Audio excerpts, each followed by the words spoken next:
Stay.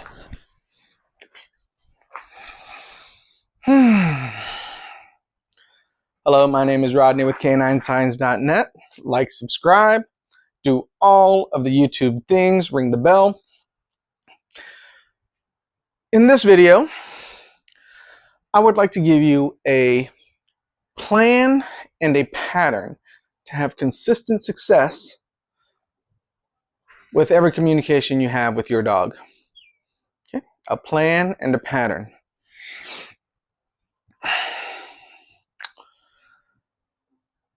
But first, let's recap what we've done so far. So, in the first video, we did rule number 1. Do not beat your dog.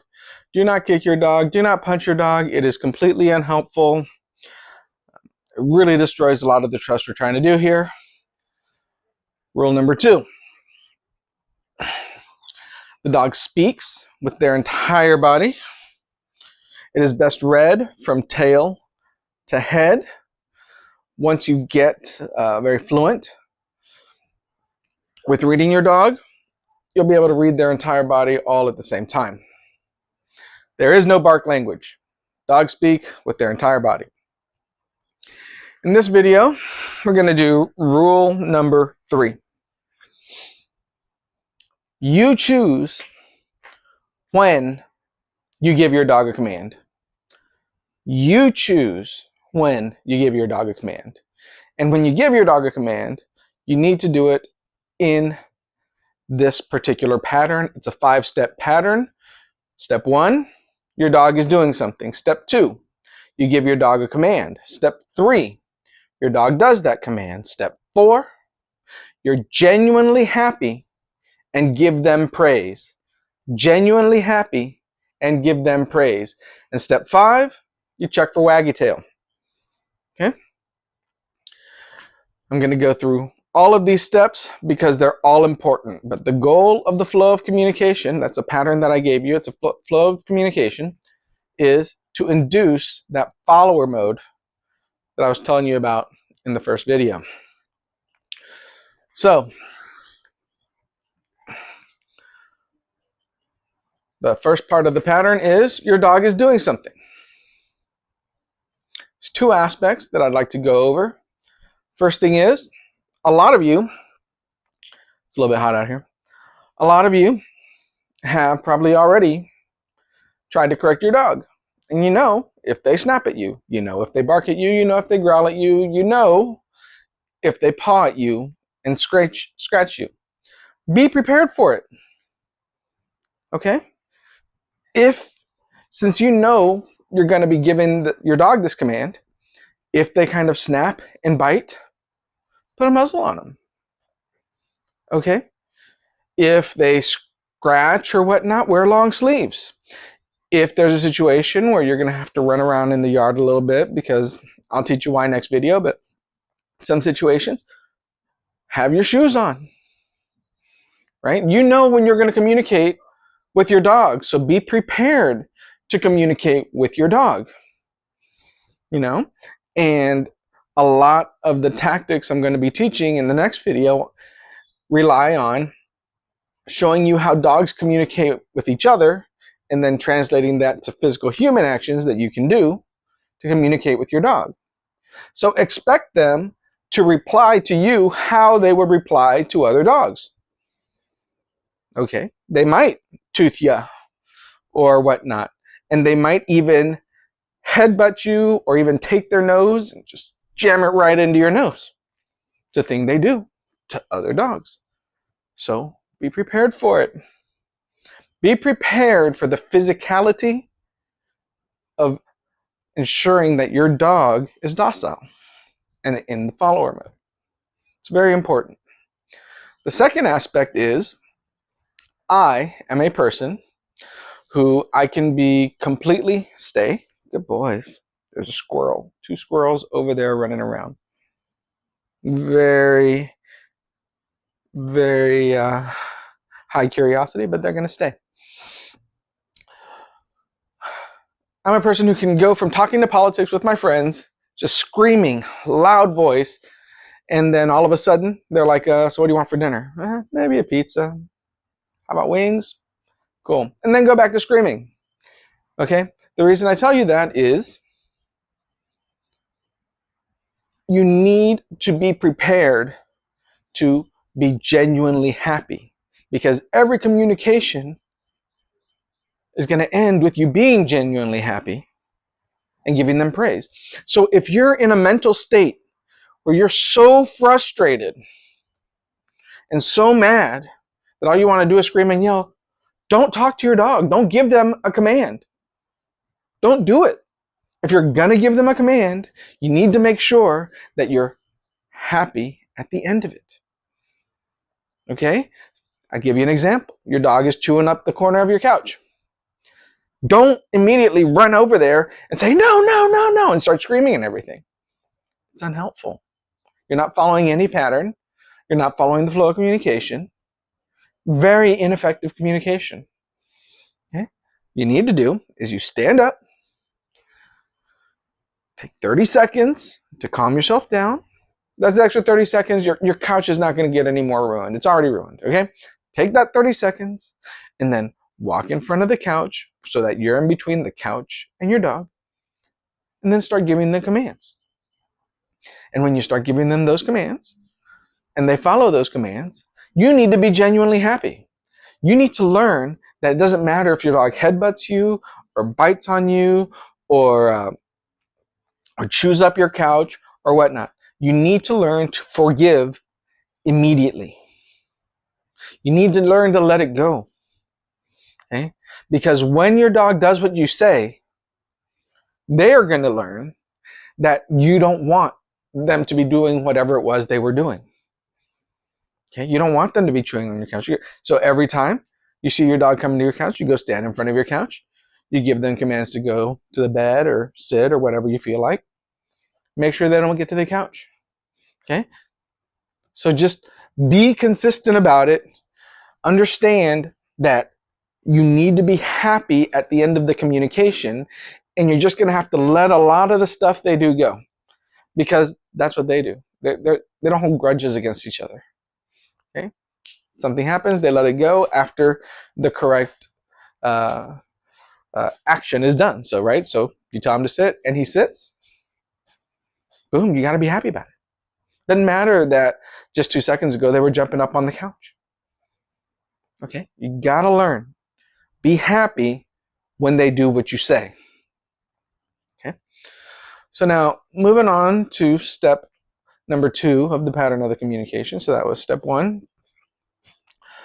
Step 2 is give your dog a command. Now, there's 2 aspects about this that I want to go over. The first aspect is it's very important before you ever do any corrections to your dog that your dog understands what you're saying.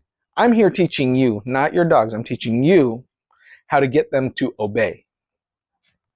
To get them to understand, there's tons of good dog trainers out there.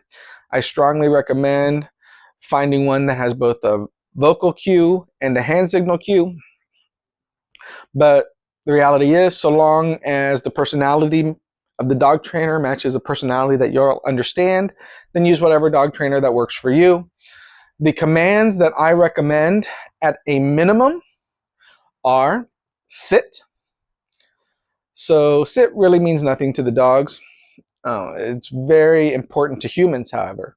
So if you're in a big crowd of people and you tell your dog to sit, people are just going to relax around you since they feel now that your dog is trained. Okay, so sit is important to humans, not so much for dogs, but you want to really get a good sit. Another command that you're really going to want is a down command. Now, down is significant to dogs. I told you earlier, dogs speak with their entire body. So when you tell them down, you're muting them. Okay? It's a very submissive thing that you're asking from them. Another aspect of down is you're taking away their primary means of defense, which is their legs. All right? So you're taking away their defense and you're muting them. Always praise the down. Always. Okay? Don't take that for granted. Another command that you're really going to want to get very solid is a heel command. Basically, any command that gets them from where they are to where you are. Right? Heel is perfect for that. Another command that you're really going to want to get really down is a bed command or a house command, any sort of command that gets them to go from where they are to a fixed location that y'all agreed upon before. I use bed all the time or house. They understand it. They just go immediately. So the last command that you're really going to need that really ties all of these other commands together is a stay. You need a good solid stay with a release word, because after the release word is really when you're going to go into step 4 and into the praise. Okay? And really, a dog sitting for 1 second isn't useful. You need to make sure your dog sits for as long until you give the release word. So you're going to do a lot of giving them a sit and then a stay, or a down and then a stay, or a bed and then a stay. And eventually you're going to want to work it so that way you give them the command, and until you give the release word, you don't want them to stop the command. So it'll just be a regular sit, and you're going to hold them there until you give the release word. So that way you're not going to have to say stay all the time. But in the beginning, you're really going to want to do stay a lot, so that way you really ingrain stay into their head. So that is going to be the minimalist command list. You can do as many commands as you want. It's your dog, right? So the second aspect, I'm sure several people, or I'm sure you just looked at the video as I was going through the pattern of communication and said, hey, Rodney, if I could get from 2 to 3, I wouldn't need your videos. I get you. So in order to consistently get from step 2, which is you give a command, to step 3, which is they follow the command, you need to put this word in your head if they do not follow the command you give. Attention, attention, attention, attention, attention, attention, attention, attention, attention, attention, attention, attention, attention, attention. Annoyingly persistent with single-minded focus. Because the reason your dog very likely, right, I can't say 100%, but very likely, the reason your dog is not doing what you say is because they don't have your attention more than whatever else has their attention. You saw, the squirrels had their attention. They both looked. But I have their attention more. Okay? So, get their attention. Now, the next video is going to be all about how to get their attention. Right now, I'm giving you a plan and a pattern so that way you can succeed once you have that attention. Okay, so next video, all about getting their attention. So, step 3, your dog does the command. Every single dog owner has done at least 3 things to let your dog know that you're leading. First thing, you took possession. They were somewhere else. Now they're with you all the time. They understand that. They understand that leadership. The second thing, you feed them. It feeds, it leads. Okay? Dog mind. They understand you feeding them consistently means you're leading. And the third thing every dog owner has done, you brought them to your house, a safe place to live. They understand that intrinsically. That's leadership. So in order for you to be able to set boundaries, you need to continue that leadership. And that is why I've given you that flow of communication. Every time you communicate, you should be giving them a command. They follow the command, and then you give them their praise. Okay? I'll give you an example. One more aspect of this that's very important. Leadership isn't who goes through a door first or second. Leadership is who gives permission to go through the door at all. And that's really what you're doing with your release word, is you're giving them permission to do the action that they wanted to do in the first place, but they're not going to do until you give them permission. So I'll give you an example. Every day, this one, he loves to sleep in the room. This one sleeps in the living room. So he comes into the room at night. Before I let him in the door, I tell him to sit. Then I say, okay, and let him in the room. In the morning, I get up. He immediately wants to go to the door to see what this one's doing in the living room. Goes to the door, I'm telling him to sit. I open the door, I don't let him out until I release him out. That's the permission. Okay? So I end and begin every day with both dogs by giving a command, having them listen, and the reward is they get to do what they wanted to do in the first place. Your dog's in your bed, don't let them off your bed until they sit or shake, whatever command you feel like. And then say, okay, and then they can get off the bed. Don't let your dog just jump on the bed. Okay?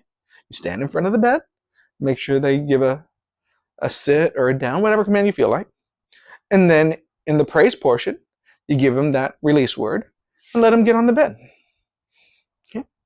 The whole point and the reason why your dog is going to do what you say in a tight spot is because your dog has been doing what you say all day, all yesterday, the day before, their entire life. Your dog is always doing what you say because you're always following the flow of communication. And step 2 there is giving them a command.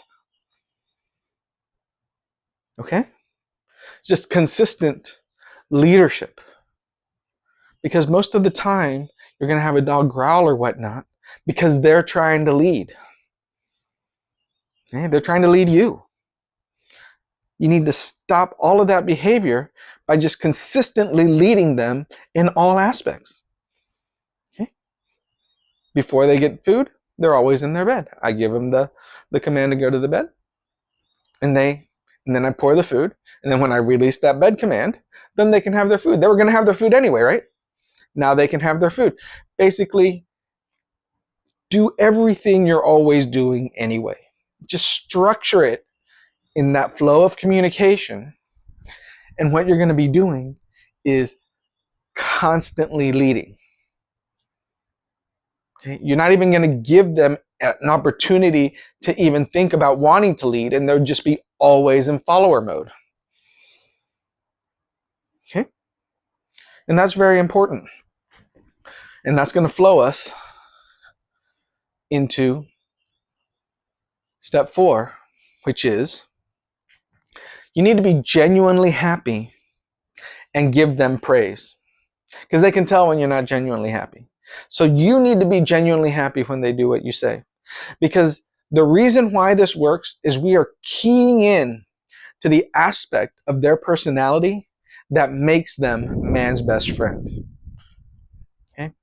Because once they understand the leader, whatever makes them happy is what they're going to want to do, even regardless of their own personal health and safety or any sort of mental strain. It is a very, very powerful intrinsic desire that they have to consistently make you happy.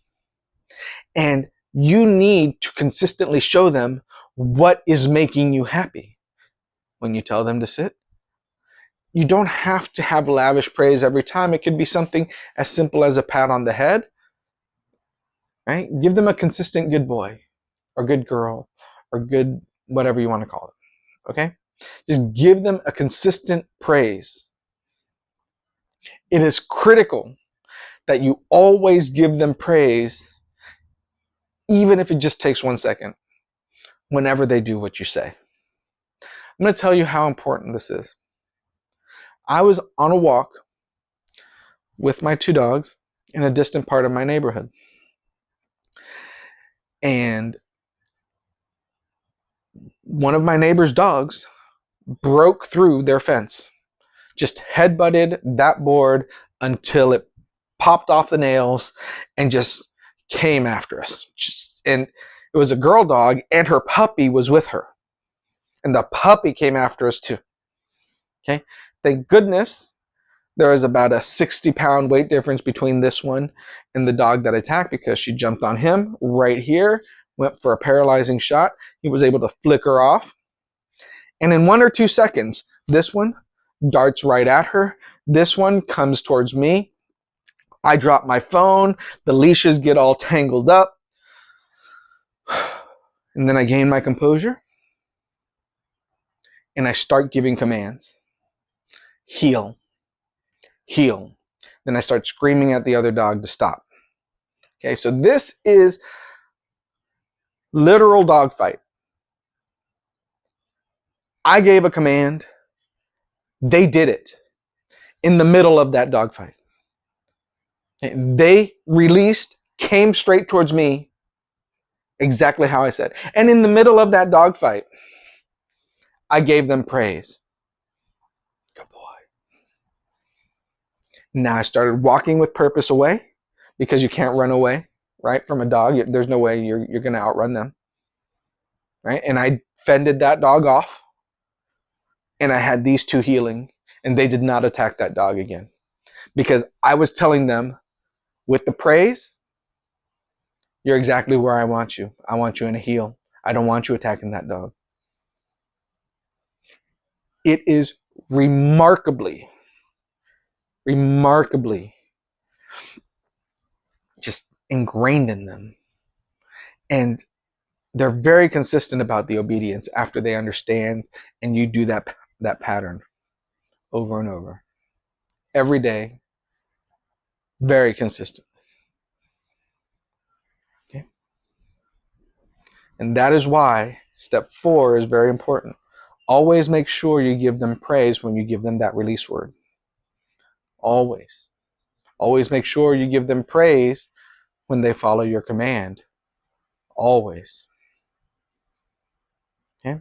And then step 5 is check for waggy tail. Now, waggy tail is very important, because that means that they understood that you're happy. Excuse me. They understood that you're happy. So they'll wag their tail. And making you happy makes them happy. Everybody knows dog's tail is wagging means they're happy. Okay, so you always check for waggy tail, and that is their kind of response to you. Yeah, no, I get you. Same page, simpatico.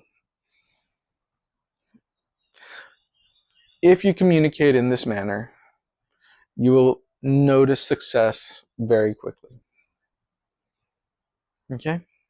So next video, I'm going to teach you how to get their attention and how to begin this communication if you haven't and you've had a dog for a long time, or if you just got a new pup, you can communicate in that same manner and they're going to respond remarkably well. My name is Rodney with k9signs.net. Like, subscribe, enjoy these videos. Okay, yeah, good boys. Oh man.